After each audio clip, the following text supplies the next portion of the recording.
So you mentioned how if you know it's the true church and you choose to reject that and to go elsewhere, you're not going to be saved. What about the people, and we're getting into baptism of desire and invincible ignorance, what about those people who don't know? Yes, the church has always taught that if you are ignorant through no fault of your own of the Catholic faith, and you have other, if you fill other conditions, such as you obey the law of God as you know it, and you believe with supernatural faith, which is given to you by God, at least, at the very least, two things, namely that God exists and that he rewards those who seek him, and that's in St. Paul. That you must believe with supernatural faith some things, and at least those two things, and you have perfect contrition for your sins. So look at all of those conditions, that you can have what is known as the baptism of desire, and that is that you are justified before receiving the waters of baptism because of these supernatural acts that you have posited. And that would be true of even a catechumen who does know the Catholic faith, that they have already been justified. That means they've gone from original sin to state of grace before they get to baptism. Yes. Interesting. Yes, if those acts are present, the soul becomes justified in God's eyes. And so now they still must go through baptism. Everyone must go through baptism. But it is possible to achieve justification before baptism.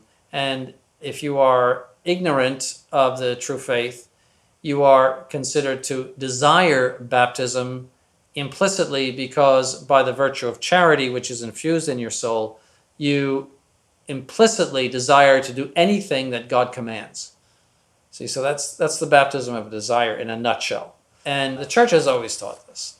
And then there's the baptism of blood too, which is the fact that your perfect act of charity, love of God, which is to give up your life for the truth of the faith, is a justifying act. So it's essentially the same thing. Martyrdom is essentially the same thing as baptism of desire in the sense that it's a justification of the soul before baptism. It's not that the blood takes the place of the water. It's not the sacrament of baptism, but it is this perfect act of charity, love of God, supernatural love of God, which justifies the soul. The mortal sin, and with that original sin, mortal sin cannot coexist with grace. One destroys the other. So if you're positing these supernatural acts of love of God under the influence of the actual grace of God, it destroys mortal sin. The two cannot be together. It's night and day, black and white, whatever, it's two things that fight and cannot be together in the same soul. Right? So either you're in the state of grace or you're in the state of mortal sin. Those are the two cases of all human beings. And so if you posit these acts always, I emphasize, under the influence of grace, because you cannot posit these acts, cannot posit acts which are supernaturally meritorious without grace. And you cannot be moved to supernaturally meritorious acts without grace. It's all very important. You can achieve that justification before baptism. So there's a lot of distinction to make. Most people don't make those distinctions. They fall into one error or the other. One is that you go to heaven for being a nice guy. You're like a uomo bravo, as Bergoglio said of the atheist who got his kids baptized, which shows that he was not ignorant. And so he couldn't claim ignorance. And there's no ignorance possible with atheism, because the existence of God is one of the things that we have to believe in for eternal salvation. And so there's no possible excuse of ignorance for an atheist or an agnostic. So they are destined to hell, at least for as long as they remain atheists or agnostics. And so what we call Pelagianism is that you can go to heaven, and you do go to heaven, for simply being a decent, natural person, that you have natural virtues that everybody likes. You mow your lawn, you're good to your mother, say hello to your neighbors, you shovel their snow, but at the same time you're an adulterer, or you don't believe in God, or you never go to church, or, but as long as you're naturally good, that's the one error on the one side. The other error is to deny baptism of blood and baptism of desire and say, unless you are baptized with the waters of baptism, you're going to hell. Mm-hmm. And unless you are externally a member of the Catholic Church, you're going to hell. Mm-hmm. So conceivably for them, you could actually be validly baptized, but still, because you belong to the Lutheran sect or something like that, go to hell through no fault of your own, just the fact that you're in the Lutheran sect. We'll get into that in a bit. Yes, too. yes, that's an important topic to discuss. Oh, of course, it's there are a number of people who believe that, and maybe we should save them for another time, but it's a number of people who believe that for a couple of reasons. One, it's easy. You don't have to make any distinctions. You heard all of the distinctions I made. Right. All of the conditions, you have to keep track of all of those things. And people don't like distinctions. Priests have an easy time with them because they understand it. That's their training. But lay people tend to get attached to this because they say, well, of course, if you're not Catholic, you're going to hell. That's easy for them. It also feeds their pride. Well, of course, I'm Catholic, so I'm going to heaven. There's that as well, and ignorance of the teaching of the Church. They just don't know. And they pick up a council or something that says, heretics and so forth are going to hell, which of course is true if they are culpably those things, if they are culpably heretics, if they are culpably outside the Church, of course they are going to hell. But just as, for example, the law might say, thou shalt not kill, no law, whether divine law or human law, ever holds someone culpable who did not know what he was doing. Mm-hmm. So if you shoot at a man who is wearing a deer outfit in the forest with horns and everything, and you see him from a distance and you have every reason to believe that he is a deer, and you shoot him and he drops dead, no one's going to say that you are morally culpable for killing that man.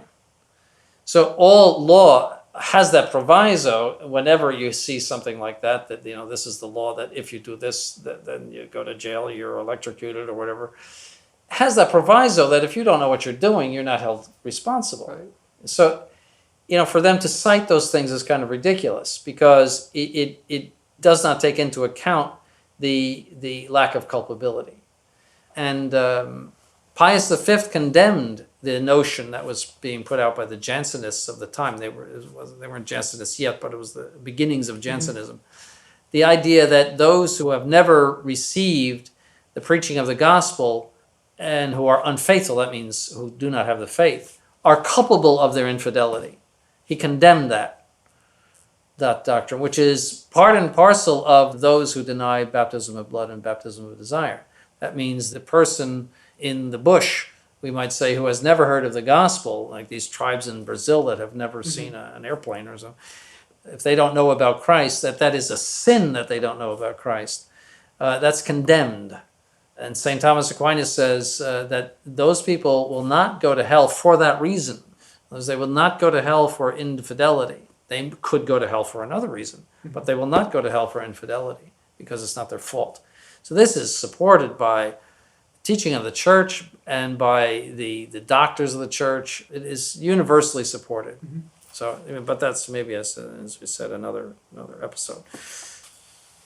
It's interesting because we were talking about those who deny baptism of blood and desire, and the thing is that when they try to refute you, they're using, these statements from Scripture and stuff.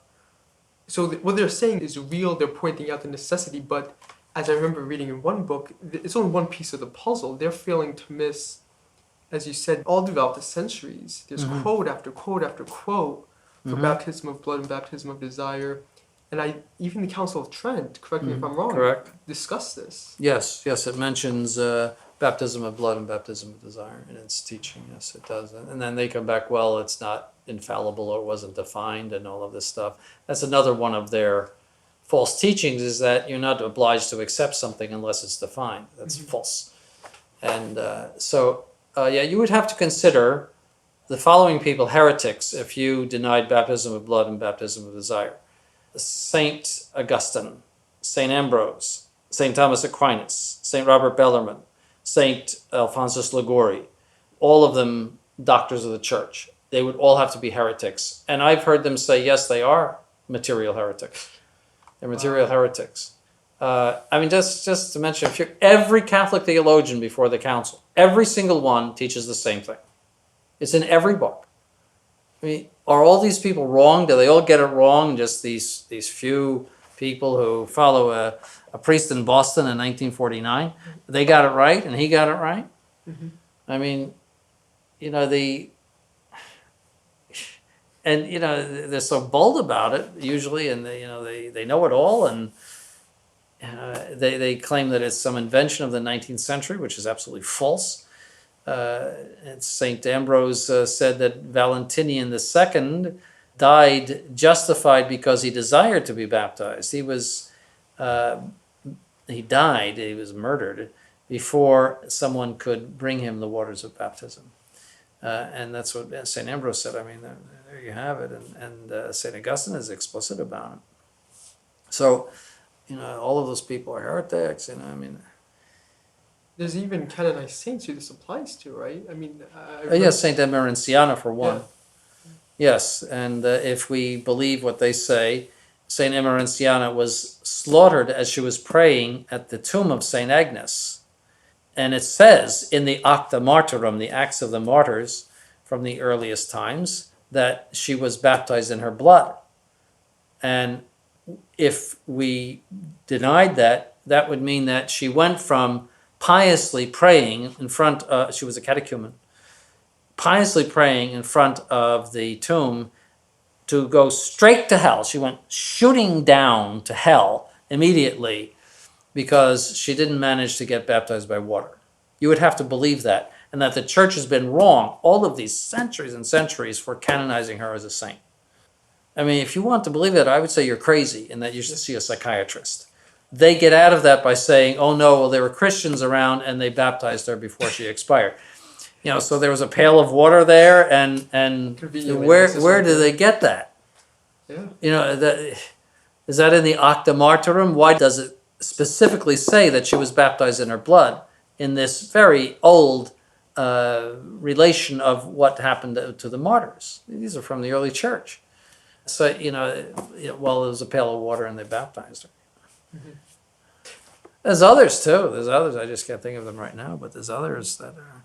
Like the 40 martyrs of Sebastopol, right? One of them apostatized. One of the people who's going to be martyrs apostatized, and someone witnessing this, they proclaimed Christ. They went forward to their death. Yes, that's right. That person would be in hell according to them. Well, yeah, but there was that pail of water. There's Right. always that pail of water. I think it was on the lake, so maybe there was a hole in some Yeah, water. there's that. You just didn't read it right. Yeah. So there's when you're saying things for which there are no evidence whatsoever, then you're detached from reality, and as I said, I think you need to see a psychiatrist.